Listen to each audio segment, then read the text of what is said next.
So we are getting geared up for another trip. We're going 4 days backcountry camping with some friends. This is a very relaxed, easy trip. No long portages or hard days paddling. It's pretty relaxing. But we are not taking any coolers or refrigeration, so a lot of our meals are going to be dehydrated. And today I'm making one of our favorites, which is pad thai. This isn't a cooking show. I'm not going to show you every step. I'm just going to give you some hints and tips for converting your favorite meal into a dehydrated backcountry meal. With pad thai, what you want to avoid is any oil. So instead of using sesame oil, I use dry sesame seeds.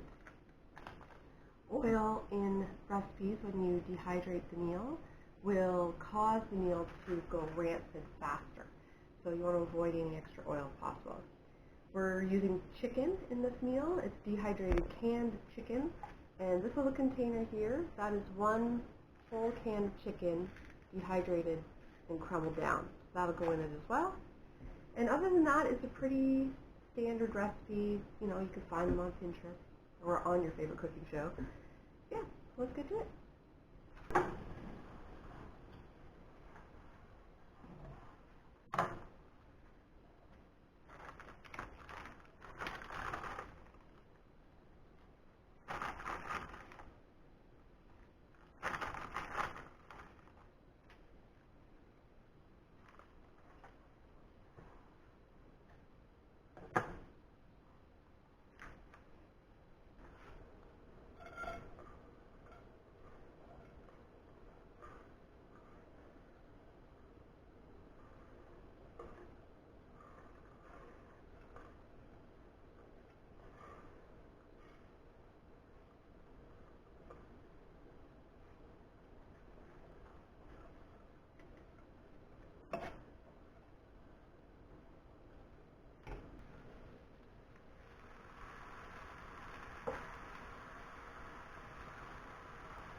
The only other modification to this recipe is I don't do the egg. And that's simply because there's a lot of conflicting information about the safety of dehydrating egg at home, and I don't want to get sick on the trail, so I just leave it out.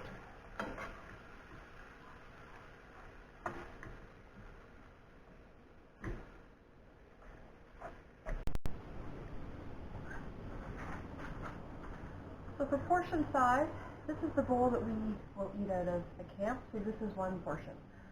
I'm sure there's a way to weigh all their food and figure out the calories, but I know that this bowl full to the brim is a full dinner for me, and that's how much I'm going to take for portions. I'm using my fruit leather trays on my dehydrator tray, so no goodness of the pad thai escapes.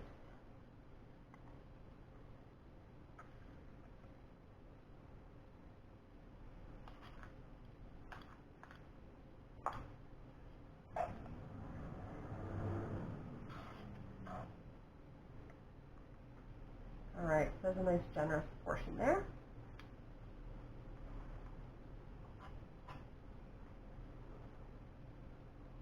Now I'll put this in the dehydrator at 135 degrees, and I'll leave it all day.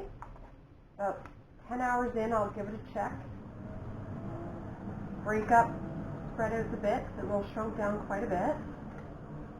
And if it's still not crumbly dry, I'll put it back in for longer.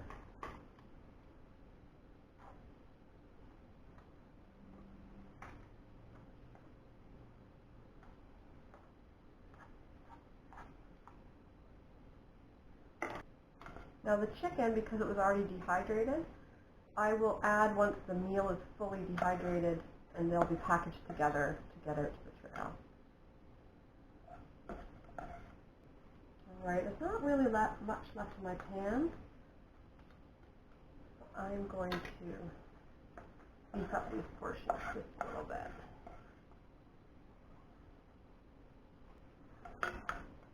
And for best airflow, it's good to put extra trays between your layers if you can.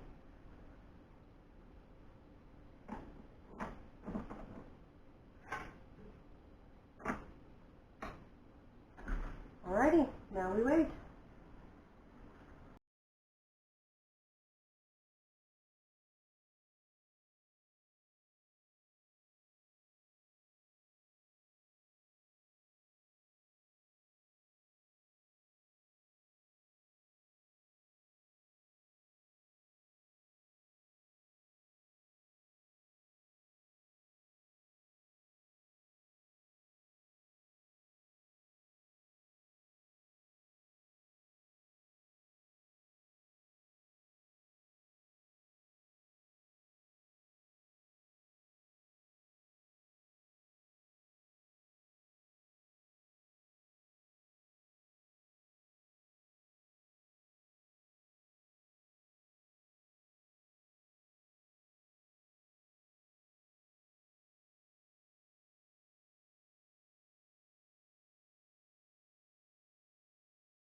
Alright, so it's dinner time on day 3. Tonight we are having dehydrated chicken pad thai. I am going to do a separate video on how to make the dehydrated pad thai, start to finish, the home part, and then here as well. But this is dinner tonight for us. So like I've mentioned before, when you dehydrate food, you want to avoid the oil because the oil is what's going to make it go rancid. Also, because we don't make our meals months in advance, I make them usually a few days before we go on the trail, I can store them safely in Tupperware. I don't have to vacuum seal them and freeze them. So this is very generous, 2 people, chicken pad thai.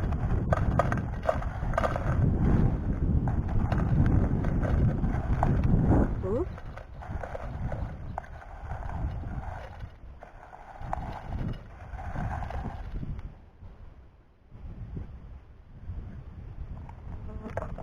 Now some people will measure out the weight of their meal before they dehydrate it, so they have an idea, and then after, so they know how many ounces of water to add.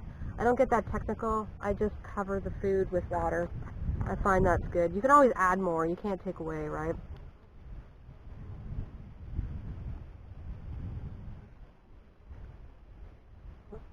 I think that's good.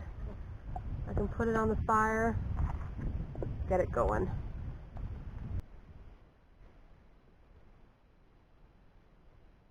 So now we'll just bring that to a boil. Let it simmer for about 5 minutes, then we'll let it stand for 5 minutes, and it'll be good. This hasn't even come up to a boil yet, but you can see how much it's already softened and shrunk down to be completely covered by the water.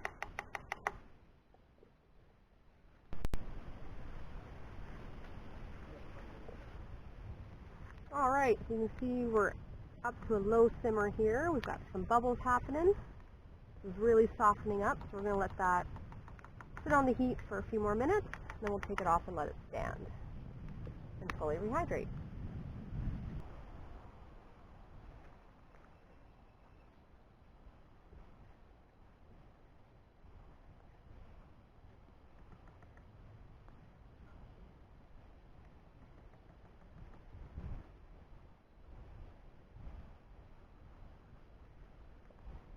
Oh, it's so good. Alright, now for the really hard part. I have to take this off the heat, let it sit for 5 minutes or so, and resist the urge to dig in. But that sit time is going to help all the moisture absorb, and it'll be just fantastic. Fantastic.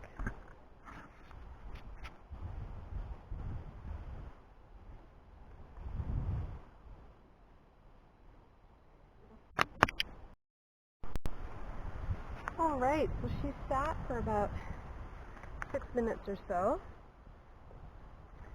Looking pretty good. The last thing I'm going to do, which is more of a texture thing than anything else, I'm going to add a little bit of olive oil, because we don't cook with oil when we're making this meal. Some people find they feel rehydrated meals are a weird texture. This is also adding back some important fats to our diet as well. Alright, we're cooked and we're ready to dish out.